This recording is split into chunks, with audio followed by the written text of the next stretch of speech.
এইফালে লৈ ল'লোঁ চাব পাৰে দুটা থাক লৈ লৈছোঁ 30টা আছে আমাৰ তেজপুৰৰ লেচু বাগানলৈ আহিছোঁ একদম গমে পাই নহয় এতিয়া পূৰা লেচু ছিজন এতিয়া ধুনীয়াকৈ হোৱাই নাই আমি একদম আগতীয়াকৈ আহিলোঁ নহ'লে মানুহ ভৰ্তি হৈ থাকে ইয়াত এইজোপা গছত পকিছে আৰু যেন তেন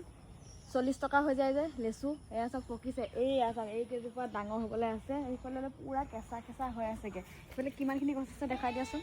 আৰু সেইফালে পোৱালিকেইটাই উঠি গৈ পেলাই তাৰপৰা আনিব গৈছে মিঠা চাই পেলাই দুটামান ইয়াৰ পৰাই খাই চাইছিলে মিঠা আছে বহুত ধুনীয়া মানে ইয়াৰ লেচু মানে একদম বেলেগ ধুনীয়া আৰু আপোনালোকেতো জানেই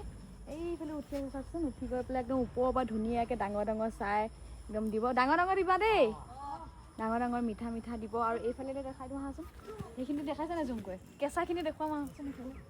কিমানখিনি আছে ওচৰতে ছিঙিব পাৰি পকা হ'লে যে নিচিনি খাব পাৰি এইখিনি লেচু দেখা পাইছেনে চব সৰুৱে হৈ আছে এতিয়া হোৱাগেই নাই আৰু কেইদিনমান লাগিব ডাঙৰ হৈ যাব একদম প্ৰায় মোটা হৈ যাব এইফালেও আছে চাওকচোন ইয়াৰ পৰা আৰম্ভ কৰি গোটেই সোঁফাললৈ পিছফাললৈকে লেচু আমি এজোপাতে পালোঁ আৰু ধুনীয়াকৈ পকিছে আৰু সেইফাললৈ যোৱাই নাই পিছফাললৈ সেইখিনি জুম কৰি দেখাই দিয়াচোন সেইখিনি কিমান ধুনীয়া পকি আছে পকাখিনি দেখিছেনে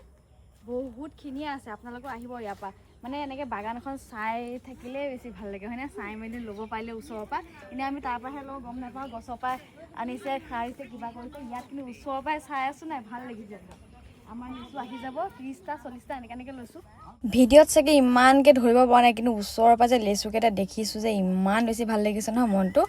এয়া ওপৰলৈ গৈ ল'ৰাকেইটা সৰু পোৱালিকেইটা কেনেকৈ উঠি গৈছে উঠি মেলি লৈ আহিলে এইফালে দাদাই পূৰা জুখি আছে কেইটা আছে কি কথা চাওকচোন ইমান মৰম লগা লেচুকেইটা দেখাত এইকেইটা আৰু ৰঙা হ'বলৈ আছে আৰু পকিবলৈ আছে বোলে আৰু কেইদিনমানৰ পিছত আহিলে যে আকৌ ডাঙৰকেইটা পাম 40 টকা 50 টকা হৈ যায়গৈ এটা লেচুত ধেমালি নেকি চাওকচোন ইমান বেছি ধুনীয়া সেইটো কাৰণে ইমান দাম হৈ যায়গৈ ঘৰলৈ লৈ ল'লোঁ বাৰু লগৰ এটাও ক'লে মোলৈ লৈ আহিবি দেই তেনেকৈ মিলাই মেলি ল'লোঁ আৰু এইফালে লৈ ল'লোঁ চাব পাৰে